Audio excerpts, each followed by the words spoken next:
अस्सलाम वालेकुम दोस्तों, मैं मोहम्मद शहबाज अपने वीकली वीडियो लॉग के साथ आपकी खिदमत में हाजिर हूँ।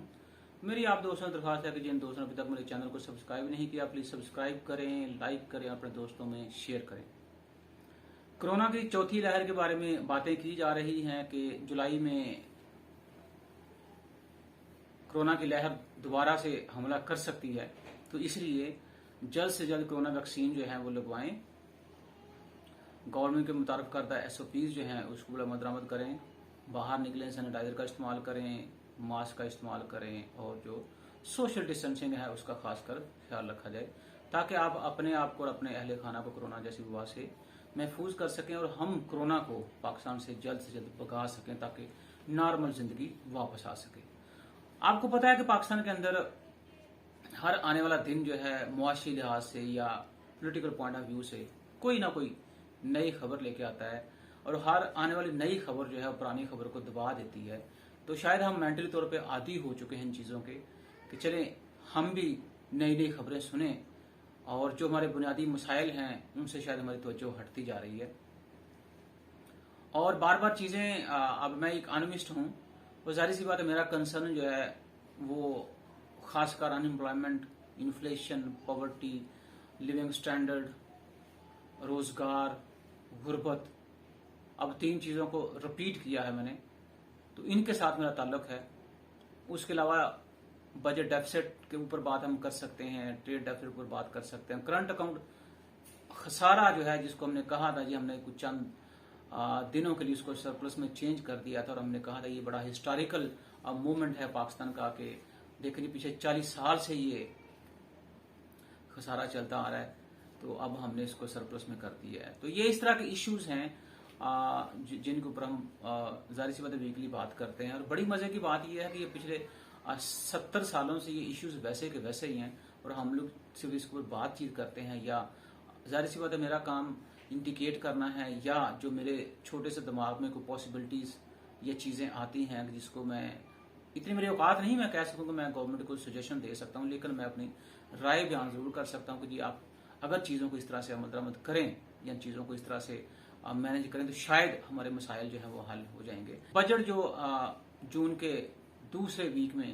पेश किया गया था, उसके ऊपर अभी भी चीज़ें जो हैं या उसके कॉन्सिक्वेंसेज जो हैं वो डे बाय डे बाहर आ रहे हैं। मसलन गवर्नमेंट जो है उसने ये फैसला किया है कि जब हम दूध, अंडे और आटे समेत, अब उसमें खाने में चावल भी हैं और बहुत सारी चीज़ें हैं, खाने पीने के अशिया के ऊपर हमने टैक्स खत्म करने का फैसला कर लिया है। अच्छा कदम है गवर्नमेंट का, ये मेरे ख्याल में बजट से पहले ही इनको ख्याल करना चाहिए। आपको स्क्रीन के ऊपर एक रिसीट नजर आ रही होगी, पिछले हफ्ते मैं लाहौर था तो वहां हमने खाना खाया, तो आई वॉज शॉक्ड कि उसके अंदर 15% जो है वो GST लगाया हुआ है। मैंने, अगर मुझे सही तरह याद पड़ता है, जाहिर सी बात मैं भी बाहर अंदर निकलता रहता हूँ मुल्क से, तो मेरा नहीं ख्याल कि कहीं और दुनिया के किसी कोने में इतना ज्यादा GST जो खाने के ऊपर वसूल किया जाता है। बल्कि मैं ये कहूंगा कि दुनिया में कहीं पे भी खाने पीने के ऊपर टैक्स वसूल नहीं किया जाता। तो यहाँ पे 15% जो है आप कह लें कि GST जो है वो खाने के ऊपर वसूल किया जाता है। तो खुदा की गुनाह, इससे बड़ा और कुछ जुल्म हो सकता है। अब ये चाहिए था इनको कि टाइम से ही चीजें जो हैं उनको कंट्रोल करते, ना कि आपको बजट के अनाउंसमेंट के बाद फिर अपने ही किए हुए अनाउंसमेंट से वापस आना पड़े। तो ये भी एक तरह की समझिए कि लोगों की नज़र में गवर्नमेंट की रेटिंग होती है वो डे बाय डे वीक होती जाती है, या आप इसको आसान अल्फाज में ये कह सकते हैं कि गवर्नमेंट अपनी वर्थ जो है वो कमजोर करती जा रही है। ये जो गवर्नमेंट ने टैक्स अभी खाने पीने के अशिया के ऊपर खत्म करने का फैसला किया, उसमें से 2-3 चीजें मोटी मोटी बता देता हूँ आपको। इस टैक्स की वजह से तकरीबन आप कह लें कि जो डेयरी सेक्टर्स के ऊपर 6 अरब, चीनी के ऊपर 44 अरब, आटा मैदा सार्फिन जो उसके ऊपर 70 अरब का इजाफा होना था। अब इसको आप खुद जो है वो ऐड कर लें, आपको अंदाजा हो जाएगा कि 70 अरब नए टैक्स की वजह से लोगों के ऊपर जो इन्फ्लेशन का असर पड़ना था वो कितना ज्यादा पड़ना था। ये एक अच्छी बात है, और जो अच्छी बात हो गवर्नमेंट को उसको अप्रिशिएट करना चाहिए खुले दिल के साथ। एक अच्छा जो तनकीद करने वाला है उसका फर्ज बनता है कि अच्छी चीज़ों को भी बयान करे और जो नेगेटिव चीज़ें हैं उसको भी ईमानदारी से बयान करे।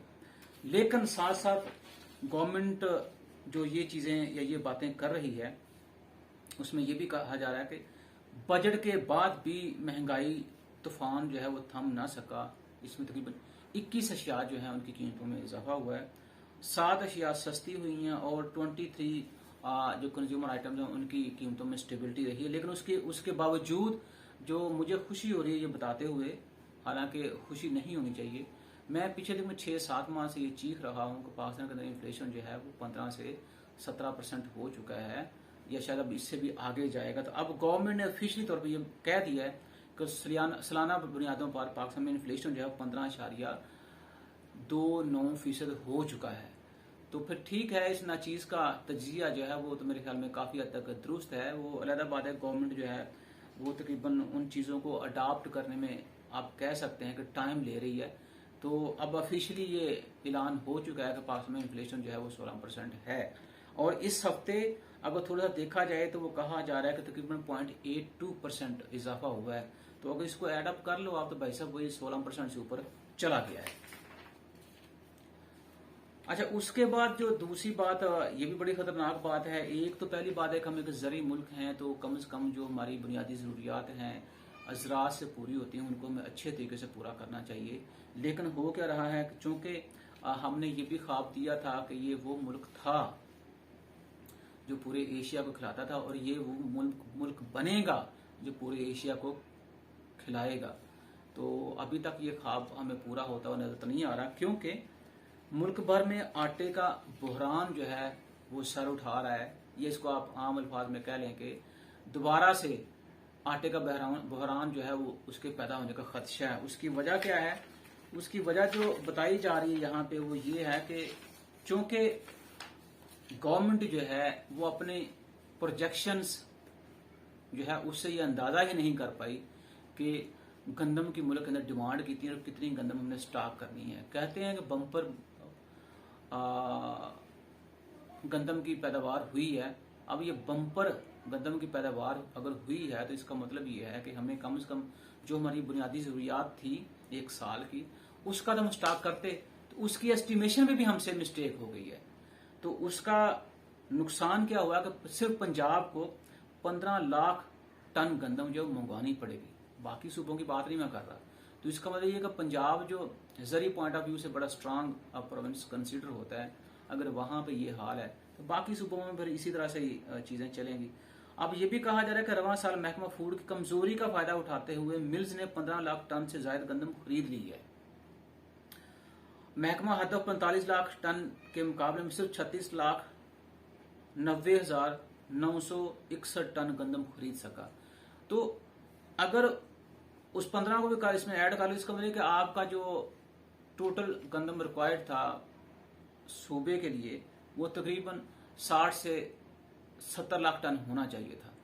क्योंकि होना तो ये चाहिए ना कि आपको गंदम अपनी जरूरत से ज्यादा भी स्टॉक कर लेनी चाहिए, क्योंकि हालात जो हैं उसके चेंज होते कुछ पता नहीं चलता। लेकिन चूंकि भाई साहब हम बड़े एफिशिएंट हैं, बड़े काम करने वाले हैं, बड़े हमने एक्सपर्ट्स जो हैं वो बाहर से बुलाए हैं जो पाकिस्तान की इकोनॉमी को 4 चांद लगा देंगे। तो 4 चांद लग रहे हैं आपकी इकोनॉमी को। देख लें कि 15 लाख टन जो है वो अब गंदम हमें बाहर से मंगानी पड़ेगी। अब जाहिर सी बात है अगर मिल्स मालकान ने गंदम जायद जखीरा कर ली है तो कल को वो इससे फायदा भी उठाएंगे, और फायदा इसी सूरत में निकलेगा कि जब आटे की कीमतों में इजाफा होगा तो वो फिर अपना रेवेन्यू जो है, सॉरी प्रॉफिट जो है उसको गेन करेंगे। तो ये है जो हम काम कर रहे हैं, ये है हमारे वसीम अकरम प्लस जो हैं, और वाकई वसीम अकरम प्लस वाले ही काम करें। अल्लाह ताला उनको तौफीक दे कि वो खाली वसीम अकरम वाले काम कर दें ताकि लोगों की जिंदगी जो है उसमें आसानियां पैदा हो सकें। उसके बाद ये मैंने सुना था कि गवर्नमेंट ऑफ पाकिस्तान ने कुछ एयरपोर्ट्स जो हैं वो लीज पे दिए हुए हैं, या इसको आप आम जुबान में गिरवी कह लें, गिरवी रखे हुए थे। इसको पंजाबी में एक लफ्ज था गहना। तो पाकिस्तान ने अपने कुछ एयरपोर्ट जो है वो गहने रखे हुए थे, उसके जाहिर सी बात है वो उन्होंने पैसे लिए थे। ये एक अच्छी बात है जब गवर्नमेंट लेवल पे इस तरह की चीजें गिरवी रखते हैं, उसका फायदा ये होता है टू सम एक्सटेंट कि आपको रेट अच्छा मिल जाता है। लेकिन इसका मतलब ये नहीं है कि उसको हम वतीरा ही बना लें कि हमारी जो गुजर बसर है वो उसी के ऊपर होनी चाहिए। तो इस गवर्नमेंट ने भी यही किया है। हालांकि कहा जाता है कि हिस्ट्री के अंदर जितने कर्जे इस गवर्नमेंट ने लिए हैं इससे पहले किसी गवर्नमेंट ने इतने कर्जे नहीं लिए। लेकिन वो ये भी ये कहते हैं कि हमें कर्जे जो है वो विरासत में मिले थे, तो इसलिए हमको मजीद कर्जे देने पड़े ताकि पिछले कर्जों को हम उनके साथ निपटा जा सके। अब चीजें इस तरह से हैं कि देखें, अभी जो 3 शाहराह हैं, 3 हवाई अड्डे और 3 अहम शाहराह हैं, उनको रहन रखने की इजाजत मांग ली गई है। तो हम तफसील में जरा जाते हैं कि उसका फायदा जो है वो हमें कितना ज्यादा हो रहा है। वजारत खजाना जो है उन्होंने लाहौर एयरपोर्ट की वैल्यू जो है वो 980 बिलियन रुपए लगाई है। इस्लामाबाद इंटरनेशनल एयरपोर्ट की 230 बिलियन रुपए और मुल्तान एयरपोर्ट की वैल्यू का अंदाजा जो है वो 320 बिलियन रुपए लगाया गया है। इस तरह से इस्लामाबाद एक्सप्रेस की वैल्यू का अंदाजा 470 बिलियन लगाया गया है। वजारत खजाना के जराये का कहना है कि हुकूमत जना इंटरनेशनल एयरपोर्ट को गिरवी रखकर पहले ही 7 बिलियन रुपए कर्ज ले चुकी है। तो इसका मतलब ये हुआ कि अब हम अगर चीजों को देखें तो हमारा अब इतनी तरक्की हमने की है कि हमारा हाल अब ये आ गया कि अब अपनी सड़कें जो है उसको, इसमें से एक बड़ा प्रोजेक्ट था उसको बाहर निकाल लिया गया है। अगर थोड़ा सा आपको याद हो तो पिछले दिनों इस्लामाबाद में एक पार्क था, उसके ऊपर काफी गुफ्तोशीद और काफी तनकीद जो है वो हुई थी। तो उस वजह से इनको वो इस्लामाबाद का फातिमा जनाब पार्क जो है इस लिस्ट में से खारिज करना पड़ा। इसका मतलब ये कि अगर हमारी तवज्जो ना होती या हम शोर ना करते तो आज वो फातिमा जनाब पार्क उसको भी रहना रख देना था हमने। तो इस तरह से चीजें जो हैं वो ली जा रही हैं। और ये सारा क्यों हो रहा है कि ये हुकूमत अपने असासे गिरवी रख के बजट सारा पूरा करने के लिए 18 खरब कर्ज लेना, 18 खरब रुपए का कर्ज लेना चाहती है। मुझे ये बताइए कि अगर हमने भी वो कर्ज ही लेने हैं तो वो कहाँ है जो हम कहते हैं हमारी एक्सपोर्ट जो है उसमें तकरीबन 25% इजाफा हो गया है। अभी परसों में एक बयान पढ़ रहा था कि हमारे गोश्त की जो है इंटरनेशनल मार्केट में डिमांड डे बाय डे बढ़ती जा रही है। पाकिस्तान में तकरीबन 2 करोड़ लोग दोबारा काम पे लग गए हैं और इसलिए मजदूरों की डिमांड में बहुत ज्यादा इजाफा हो गया है। तो इकोनॉमिक एक्टिविटी जो है वो बड़ा बूस्ट कर रही है। मेरी बात सुने, कुछ ना कुछ तो हमें मुल्क के अंदर से निकालना चाहिए ना, कि चूंकि अब हमने ग्रोथ भी अपनी 4% दिखा दी है, तकरीबन 4%, तो उस डोमेस्टिक प्रोडक्शन से भी कुछ ना कुछ तो आपको कमाना चाहिए, घर के अंदर आना चाहिए।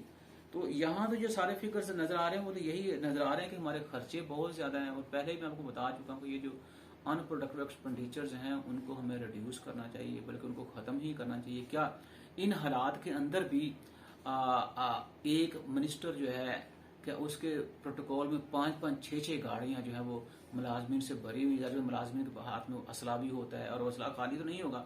तो आप उससे अंदाजा कर लें कि एक मिनिस्टर जो है वो जब कहीं एक से दूसरी जगह मूव करता है तो किस कदर जो पेट्रोल खर्च होता है, किस कदर वो आवाम का जो टैक्स से जमा शुदा पैसा है वो उनके ऊपर खर्च होता है। तो ये अगर अखराजात थोड़े से कम कर लें तो शायद चीजें जो हैं वो संभल जाएं। अब ना तो कर्ज लेके मुल्क जो तरक्की करते हैं, ना ही अपने असासे जो है वो रहन रख के मुल्क तरक्की करते हैं।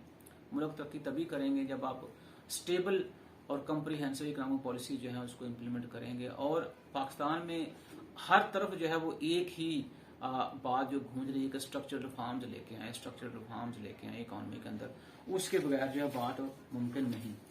एक जो बड़ी अच्छी बात हमें नजर आई है और पॉपुलेशन के पॉइंट ऑफ व्यू से देखा जाए या पॉपुलेशन डिविडेंड्स की जब हम बात करते हैं तो पाकिस्तान के अंदर इस वक्त अफरादी कुव्वत जो है वो टोटल पॉपुलेशन का मोर देन 50% है, जिसमें अब कह लें कि 10 से 25 और 25 से 35 साल की उम्र के लोग शामिल हैं।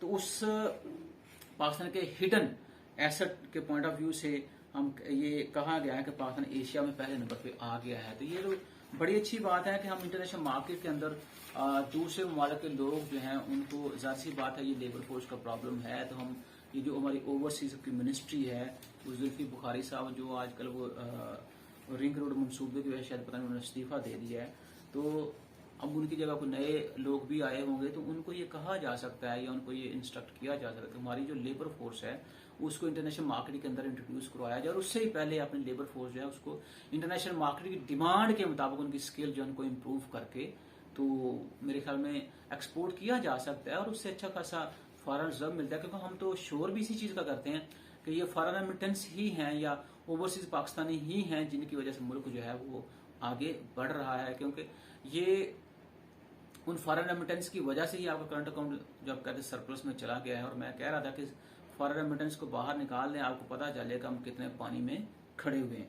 तो फिर क्यों ना इस पाकिस्तान के हिडन एसेट को इकोनॉमिक टूल बनाकर हम अपनी तरक्की को शायद सहारा दे सकें। तो कहा यह जा रहा है कि जो कोरोना की सूरत हाल थी उसके बावजूद पाकिस्तान के तकरीबन 2,25,000 लोग जो है बाहर काम कर रहे हैं। तो इससे आप अंदाजा कर लें कि वो लोग जो हैं, जाहिर सी बात है वो पाकिस्तान पैसा तो भेज रहे हैं, तो हम कम से कम जो हमारे पास प्रिवेलिंग लेबर फोर्स है या एग्जिस्टिंग लेबर फोर्स है उसी को ही अच्छे तरीके से इस्तेमाल करें। तो इससे मेरे ख्याल में हमें काफ़ी जो है वो सांस मिल सकती है, सांस आ सकती है। मैं जैसे पहले आपसे बात कर रहा था कि पाकिस्तान के अंदर जो चीज़ें चल रही हैं, 3 ही मसाइल हैं पाकिस्तान के: महंगाई, बेरोजगारी और गुर्बत। उसके ऊपर एक सर्वे हुआ है और उस सर्वे के अंदर तकरीबन 75% लोगों ने महंगाई को पाकिस्तान का बहुत बड़ा इशू कहा है। और मैंने शायद अपने किसी वीडियो लॉग में ये भी कहा था कि ठीक है, कुछ ममालिक जो है वो ग्रोथ सेंसिटिव होते हैं, कुछ ममालिक जो है वो इन्फ्लेशन सेंसिटिव होते हैं। पाकिस्तान अब जो है इससे चंद साल पहले इन्फ्लेशन सेंसिटिव कंट्री था, लेकिन अब ये ग्रोथ सेंसिटिव भी है और इन्फ्लेशन सेंसिटिव भी है। तो इसलिए हमें दोनों तरफ जो है वो तवज्जो देने की जरूरत है। और मुल्क की सिमत को ये कहते हैं कि मुल्क जो है वो राइट ट्रैक पे चल पड़ा है। हम जब वाला बड़ा इकानमी को हमने वो क्या लेते हैं धोया है जो पिछली बुराइयों से, उस वजह से मुल्क जो है वो अब बिल्कुल जो है राइट ट्रैक पे चल पड़ा है। सर्वे ये कहता है कि 77% लोग ये कहते हैं कि मुल्क की सिमत जो है वो गलत है, मतलब इकानमी अपने ट्रैक पे है ही नहीं, और अगर है तो वो बिल्कुल 180 के जाविये के ऊपर खड़ी हुई है। 47% लोग जो है माशियत को मजीद कमजोर होने का खदशा दे रहे हैं। इसका मतलब ये हुआ कि पहली जो बात है, एक तो मुल्क आपका राइट ट्रैक पे नहीं है, और उस राइट ट्रैक पे ना होने की वजह से 47% लोग ये कह रहे हैं कि मुल्क मजीद कमजोर होगा। 70% लोग जो है वो गुर्बत के लिए परेशान हैं, ये कहते हैं कि गुर्बत खत्म हो चुकी है। मैं ये कह रहा हूं, बल्कि बहुत सारे तजिया निगार और बहुत सारे एनालिसिस भी ये कह रहे हैं कि पाकिस्तान में पॉवर्टी पहले की निस्बत बड़ी है। तकरीबन 2 करोड़ से ज्यादा लोग जो है पॉवर्टी के कुएं में गिर पड़े हैं। उसकी वजह इसी वजह से लोग जो है वो 70% अगर परेशान है। 86% लोग जो है वो रोजगार के लिए पूरा इत्मीनाद नहीं है। ये कहते हैं जनाब वाला कि हम 50 लाख घरों का जो वादा किया है हमने वो पूरा करेंगे तो उससे रोजगार में इजाफा होगा। लोग जो हैं वो परेशान हैं कि हमें अंदाजा नहीं है कि आने वाले वक्त में हमें रोजगार मिलेगा या नहीं मिलेगा। और उसमें सबसे जो बड़ी खतरे वाली बात है कि यूथ जो है उसमें शामिल है। जिस यूथ को आपने इतने ख्वाब दिखाए थे, वही यूथ जो है अब अनसर्टन है अपने फ्यूचर के बारे में कि आया कि हमें पाकिस्तान में जॉब मिलेगी या नहीं मिलेगी। इसके लिए भी गवर्नमेंट को प्रॉपर प्लानिंग की जरूरत है ताकि लोगों को एजुकेट किया जाए, लोगों को जो यूथ है उसको बजाय इसके कि वो जॉब ओरिएंटेड सोच रखे, उनको हम कारोबार की तरफ भी माइल कर सकते हैं। उसके लिए अभी जो आपने शुरू किया है, गवर्नमेंट ने लोन देना शुरू किया, मेरे में उसमें यूथ को बड़े अच्छे तरीके से उनकी स्किल्स को देख के हम लोग जो है टूल को इस्तेमाल करके अपनी इकोनॉमी के मसाइल को हल कर सकते हैं। तो ये सिचुएशन है जो इसमें, बल्कि एक और भी जो बड़ी खतरनाक बात है वो ये कि 2021 के आगाज से रोजगार के लिए गैर महफूज होने पर भी पाकिस्तानी की परेशानी में इजाफा हुआ है। तो देख लें, इसके बाद वो कुछ ये भी कहा जा रहा है कि 38% लोग जो है बिजली की कीमतों में इजाफे की वजह से, जबकि 36% लोग जो है टैक्सों के बढ़ते बोझ की वजह से परेशान हैं। तो ये सारी चीजें जो है देखें आपके पास